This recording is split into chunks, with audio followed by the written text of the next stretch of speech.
मैं आपको वो चीजें बताता हूं जिससे आप नुकसान से बचे रहो। मैं चाहता हूं आपका नुकसान ना हो, बस आपका काम भी अच्छा हो और आपका नुकसान भी ना हो। सिर्फ मेरी इतनी इच्छा है और कुछ नहीं। आप मुझे पैसे नहीं दोगे, न मुझे आपसे चाहिए। मैं सिर्फ ये चाहता हूं कि आप सिर्फ चैनल को सब्सक्राइब कर लीजिए, तो वही मेरे लिए पर्याप्त है, वही सपोर्ट है। और वीडियो को पूरा देखा करो, क्योंकि ये जानकारी जो होती है बहुत अहम जानकारी है। आप फंसो ना, क्योंकि आजकल जगह जगह मेरे भाई लूटने की व्यवस्था है। हर कोई लूटने को बैठा है। थोड़ा सा अगर आप चूक गए तो लुट गए। हेलो दोस्तों, नमस्कार। कैसे हैं आप सब? आप सभी का स्वागत है आपके अपने चैनल सिविल टेक हेल्प में। दोस्तों, आज जो मैं जानकारी आपके लिए लेके आया हूं वो बहुत ही महत्वपूर्ण और अहम जानकारी है, जो कि आपके जीवन भर काम आएगी। जो भी घर बनवाएंगे उनके काम आएगी। तो वीडियो शुरू करने से पहले दोस्तों, आपसे हाथ जोड़कर मैं हर वीडियो में निवेदन करता हूं, और मुझे बहुत तकलीफ होती है कि आप वीडियो तो देख लेते हो लेकिन चैनल को सब्सक्राइब नहीं करते हो। क्या मेरी जानकारी आपको पसंद नहीं आती है? वैसे तो मैं पूरा प्रयास करता हूं कि आपको ऐसी जानकारी दूं जो आपके काम आ सके, आपका नुकसान ना हो और आपका काम अच्छे से अच्छा हो सके। तो दोस्तों, आपसे हाथ जोड़कर निवेदन करता हूं, वीडियो शुरू करने से पहले, देखने से पहले मेरे चैनल को प्लीज़ सब्सक्राइब कर लीजिए, जिससे कि मेरा भी हौसला बढ़े कि आप लोग को जो मैं बताता हूं वो सही बताता हूं, जो आपके काम आता है। तो दोस्तों, चलिए वीडियो शुरू करते हैं। और आज का जो हमारा मेन टॉपिक है वो है 2023 में ठेकेदार क्या रेट लेगा। दोस्तों, 2022 महीने भर बाद जाने वाला है और अब 2023 आने वाला है। तो महंगाई रोज दिन प्रतिदिन बढ़ रही है। लेबर के रेट भी बढ़ रहे हैं, हर चीज़ का कॉस्ट बढ़ रहा है। जैसे कि अभी एग्रीगेट, सैंड, सीमेंट, गिट्टी, मोरम, सरिया, सीमेंट, हर चीज़ का रेट लगभग बढ़ रहा है।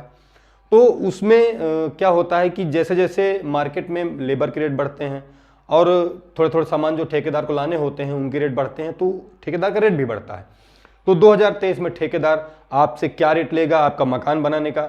और आप क्योंकि मार्केट में बहुत सारे ठेकेदार ऐसे हैं जो आपको ठगते भी हैं, और कुछ ऐसे होते हैं जो आपका काम भी अच्छा करके देते हैं और कम पैसे में भी करके देते हैं। तो आपको ठेकेदार अच्छा चूज करना है जो आपको अच्छा काम करके दे। और रेट क्या है वो मैं आपको बता रहा हूं कि किस कम से कम और अधिक से अधिक रेट में आपका काम हो पाएगा। तो चलिए दोस्तों, वीडियो शुरू करते हैं। तो नॉर्मल रेट में आपको बता रहा हूं, जिसमें ठेकेदार का क्या सामान रहेगा और आपको क्या देना होगा। आपका मटेरियल लगता है, जो नॉर्मल रेट रहता है आपका मटेरियल लगता है, और ठेकेदार का लेबर रहता है। ठेकेदार लेबर लगाता है और कुछ सामान लेबर के उसमें ऐड होते हैं। सामान क्या क्या ऐड होते हैं वो भी मैं आपको बताऊंगा। उससे पहले मैं आपको बताता हूं हमारे यहाँ जो रेट चलता है उस रेट के हिसाब से मैं आपको बता रहा हूं। थोड़ा बहुत आपके यहाँ से अंतर होगा तो वो आप अपने हिसाब से मैनेज कर लीजिएगा। 2, 4, 5 रुपए का अंतर आएगा, इससे ज़्यादा अंतर नहीं आएगा। तो अभी जो रेट है नॉर्मल रेट, जो सिर्फ लेबर कॉस्ट है और थोड़ा बहुत जो सामान उसका ऐड होता है, बाकी मटेरियल सारा आपका होता है, वो अभी इस समय 130 रुपए पर स्क्वायर फीट। तो मैंने आपको जो बताया वो 130 रुपए से लेकर 150 रुपए स्क्वायर फुट जो हमारे यहाँ का रेट है। आपके यहाँ क्या रेट है, इससे 2, 4, 5 रुपए ऊपर नीचे होगा। ये रेट कब लागू होता है वो मैं आपको बता रहा हूं। ये रेट लागू होता है जब आप ठेकेदार को ध्यान से सुनिएगा, क्या क्या आप दोगे और क्या क्या उसमें ठेकेदार का रहता है। ठीक है, आपका जो रहेगा वो मैं एक बार लिख के देता हूं, फिर आप उसी हिसाब से समझ लीजिए। गिट्टी, मोरंग और सीमेंट, और इसके बाद ईंट, इसके बाद मिट्टी, ये सब आपका रहेगा। इसमें जो मिट्टी का जो है, ये मिट्टी आपको मंगवानी पड़ेगी और आपको ही प्लॉट के अंदर करवानी पड़ेगी। इसमें ठेकेदार का कोई रोल नहीं होता है, आप ध्यान से समझिएगा। और ये जो मटेरियल है ये आपको देना होता है। इसमें अभी एक चीज मिसिंग है, वो है सरिया। ये अब इसमें ठेकेदार का क्या क्या होगा वो मैं आपको बता रहा हूं। जैसे ठेकेदार शुरुआती सामान लाता है वो क्या क्या लेके आता है, जैसे फावड़ा हो गया और इसके बाद बेलचा हो गया, ठीक है,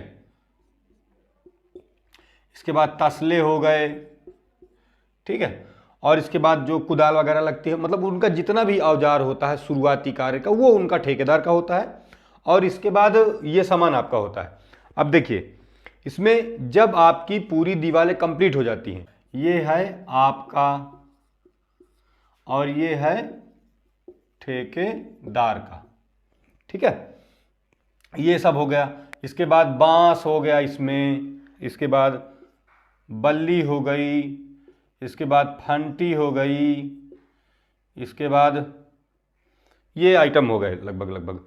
और इसके बाद दीवारें जब आपकी खड़ी हो जाएंगी, दीवारें खड़ी होने के बाद उसमें जब शटरिंग लगेगी, ये भी ठेकेदार की ही होगी।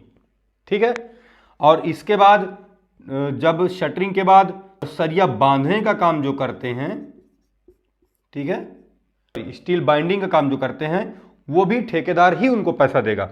और फिर लास्ट में आता है छत डलवाने का, छत का स्लैब।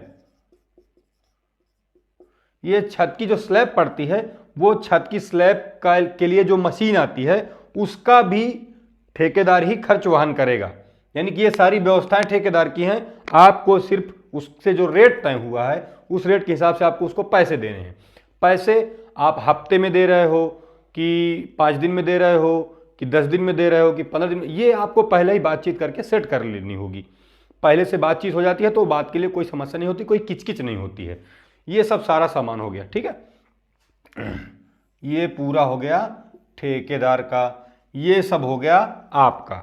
अभी इसमें मेरे हिसाब से लगभग सभी चीज़ें हैं, और जो भी छूट जाएगा कमेंट कर दीजिएगा। जो भी छूटता है, जो अब आपको संशय है जिस चीज़ को लेकर कि ये सामान कौन देगा, तो आप कमेंट करिए, मैं आपको बता दूंगा।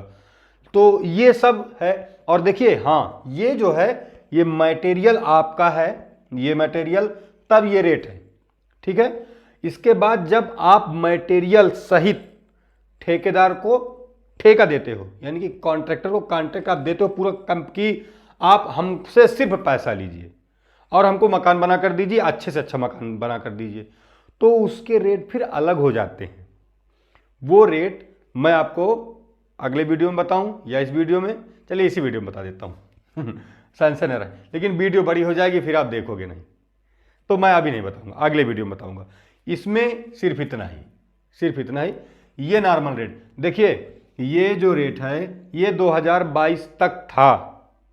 अब जो 2023 जब आएगा तो उसमें ये रेट होना 100% मान लो आप कि ये रेट पक्का हो जाएगा, इसलिए कि हर चीज़ के रेट बढ़ रहे हैं, लेबर की कॉस्ट बढ़ रही है, इसलिए ध्यान में रखिएगा।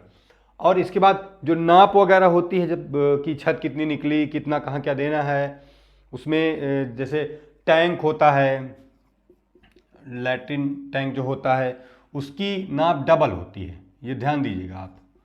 ठीक है, और जो जीना होता है, जीने की नाप भी डबल होती है। और जो बीम होती हैं गहराई वाली, इनकी गहराई वाली बीम में, इसमें कई तरह के अलग अलग अपना नापने के तरीके होते हैं। इसको कुछ लोग राउंड फिगर में नापते हैं, कुछ लोग उसका जैसे डबल कर लेते हैं, तो ये तो आप अपनी सहमति के हिसाब से है। और कुछ ठेकेदार जो होते हैं वो इनकी नाप भी नहीं लेते हैं, लेकिन यहाँ पर रेट बढ़ जाता है। देखिए, जब आप बीम की नाप देते हो छत में, जब गहराई वाली जो बीमें होती हैं, डाउन बीम जो होती हैं, जब आप उनकी नाप देते हो, उनको नापने के सहित, तो फिर ये रेट है ठेकेदार का, गलतफहमी मत रहिए। लेकिन जब आप ये यानी कि बीम, जब आप बीम की गहराई की नहीं, केवल छत का जो कवर्ड एरिया है, वो कवर्ड एरिया जब हम केवल नाप के देते हैं ठेकेदार को, तो फिर रेट बदल जाते हैं, क्योंकि वो नुकसान तो खाएगा नहीं भाई, जाहिर सी बात है, कोई काम करेगा 2 पैसे के लिए काम करेगा, तो उसके रेट बढ़ जाते हैं। वो रेट मैं आपको बता दे रहा हूं, अभी 2022 में जो रेट रहता था वो लगभग 180 से लेकर 200 रुपए तक का था स्क्वायर फीट का। 180 से 200 रुपये स्क्वायर फीट का था। हम अपने यहाँ की बात बता रहे हैं, फतेहपुर की, लगभग कानपुर और इलाहाबाद और लखनऊ और बांदा और आसपास के जितने भी ज़िले हैं, लगभग यही रेट थे। लेकिन अब 2023 में ये रेट जरूर बढ़ेंगे, और मैं आपको मैक्सिमम बता दे रहा हूँ कितना होगा। ये रेट मैक्सिमम अधिक से अधिक बढ़ेंगे, तो कितना बढ़ेंगे, तो ये मान के चलो आपकी 200 से लेकर 250 रुपये स्क्वायर फीट होने की पूरी संभावना आप मान के चलना कि 200 से 250 रुपये हमको पे करने पड़ेंगे जब ठेकेदार सिर्फ कवर्ड एरिया नापेगा। यानी कि अगर आपका प्लाट 20 बाई 50 का है तो 20 पंचे 100 यानी 1000 स्क्वायर फुट ही नापा जाएगा आपका, उसमें बीमिंग आपकी नहीं नापी जाएगी। अगर आपका 25 बाई 50 का तो 1250 स्क्वायर फीट ही नापा जाएगा। 30 बाई 50 का है यानी कि 30 फीट चौड़ा और 50 फीट लंबा तो 1500 स्क्वायर फीट है वही नापा जाएगा। मतलब बीम का झाम ही खत्म। तो मेरे हिसाब से आपको ये रेट पर काम दे देना ज़्यादा बेहतर है, ना कि इस रेट पर, क्योंकि बाद में नाप जोख में बहुत बहुत समस्याएं होती हैं। मैंने अपनी आंखों से देखा, वो मैं आपसे बता रहा हूँ। तो इससे छुटकारा पाना है अगर आपको, तो इसको अपनाना है आपको। इसको आपने अपना लिया तो आपका काम बहुत सुकून से हो जाएगा। और इनमें जो भी चीज़ें छूट रही हों आप कमेंट में पूछिए और मैं आपको बताऊंगा कि क्या क्या छूटा जा रहा है। एक चीज़ और ध्यान दीजिएगा, आप सब्सक्राइब नहीं करते हो चैनल को, मेरा सपोर्ट नहीं करते हो। मैं मेहनत करता हूँ यार, आपको लगता है मैं मेहनत नहीं करता हूँ? करता हूँ। मैं आपको वो चीज़ें बताता हूँ जो लगभग नॉर्मल चीज़ें नॉर्मल लोग नहीं बताते हैं यहाँ पर, कि आपको क्या कर रहे हैं क्या नहीं कर रहे। मैं आपको वो चीज़ें बताता हूँ जिससे आप नुकसान से बचे रहो। मैं चाहता हूँ आपका नुकसान ना हो, बस आपका काम भी अच्छा हो और आपका नुकसान भी ना हो। सिर्फ मेरी इतनी इच्छा है और कुछ नहीं। आप मुझे पैसे नहीं दोगे, न मुझे आपसे चाहिए। मैं सिर्फ ये चाहता हूं कि आप सिर्फ चैनल को सब्सक्राइब कर लीजिए, तो वही मेरे लिए पर्याप्त है, वही सपोर्ट है। इन फ्यूचर अगर चैनल मेरा मोनेटाइज हुआ या कुछ भी हो तो अगर 2 पैसे की आमदनी होगी तो वो चलेगा। लेकिन मैं आपसे सिर्फ इतनी अपेक्षा रखता हूं कि मेरे चैनल को आप सब्सक्राइब कर दो और वीडियो को पूरा देखा करो, क्योंकि ये जानकारी जो होती है बहुत अहम जानकारी है। आप फंसो ना, क्योंकि आजकल जगह जगह मेरे भाई लूटने की व्यवस्था है। हर कोई लूटने को बैठा है। थोड़ा सा अगर आप चूक गए तो लूट गए। तो वो लूटना नहीं है। अगर आपको ये समझ में आता है कि यार मुझसे ठेकेदार क्या ज़्यादा पैसे ले रहा है या मैं इस जगह ठगा जा रहा हूँ इस जगह, देखिए मैं आपको उन चीज़ों के मटेरियल्स के रेट भी बता सकता हूँ कि भाई अपने यहाँ के रेट बता दूंगा, उसी से 2 रुपए आपके यहाँ एक्स्ट्रा होगा बस। तो मतलब मैं चाहता हूँ कि आप किसी भी तरह से कहीं भी फंसो ना, किसी भी तरह से। अब देखिए फतेहपुरी नहीं, बाहर भी जैसे मुझसे कोई संपर्क करता है तो मैं उनकी हेल्प करता हूं, ऐसा नहीं है। मैं चाहता हूं कुल मिला के कि आपका जो काम करे उनके बारे में आपको कोई जानकारी हो या ना हो, लेकिन पहले से पहले आपको ये सब जानकारियां होना बहुत जरूरी है जब आप घर बनवाने जाओ। नहीं तो लुट जाओगे, फिर पैसा बर्बाद हो जाएगा आपका। और नुकसान से बचो और इसके बाद अपने इंजीनियर खुद के बनो यार, खुद के। मतलब अगर हम मकान बनवा रहे हैं तो हमको ये जानकारी होनी चाहिए कि क्या क्या हमको देना पड़ता है, क्या क्या वो लेकर आएगा। और कहीं ऐसा तो नहीं कि हमको ठगी ले रहा है, कहीं पर नाप में गड़बड़ नहीं किए दे रहा, कहीं पर जुड़ाई में गड़बड़ नहीं किया दे रहा, छत में कोई गड़बड़ तो नहीं हो रहा है, इसमें क्या रेशियो होना चाहिए क्या नहीं, सारा कुछ मैं आपको बताता हूँ। पीछे वाले वीडियो में आप जाके देख सकते हो, कई सारे वीडियो मैंने बनाए हैं, उन पर जानकारी बहुत अच्छी अच्छी जानकारियाँ हैं। आगे भी जो वीडियो बनाऊंगा उनमें भी बहुत अच्छी अच्छी जानकारी दूंगा। लेकिन बस मेरा हौसला आप बढ़ाते रहो। तो चैनल को सब्सक्राइब जरूर कर दीजिए। मिलते हैं दोस्तों अगले वीडियो में, तब तक के लिए नमस्कार, जय श्री राम, वंदे मातरम।